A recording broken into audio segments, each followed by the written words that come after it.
আমি আজকে কি করব জানো? তোমাকে দাদু দিদানের কাছে রাখবো, দিয়ে আমার বন্ধুদের সাথে বেড়াতে চলে যাব। টাটা যাব, তোমাকে নিয়ে যাব না, তুমি বাড়িতে থাকবা।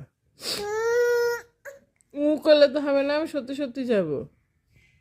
দুপুরবেলায় তো খাইয়ে দাইয়ে ঘুমালে ঘুমাবি, না ঘুমালে না ঘুমাবি, চলে যাব।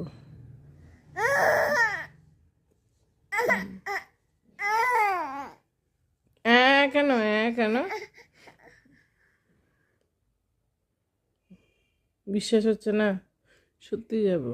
সাজবো খুঁজবো, সাজবো খুঁজবো দিয়ে কেটে পড়বো। আজকেও যাব, তারপর তোর এই সপ্তাহে 3-4 দিন যাব।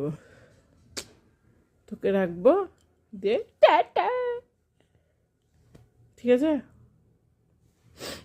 তুই থাকবি বাড়িতে? না, ওদিক দিয়ে আমি একা যাবো, তুই এখানেই থাকবি।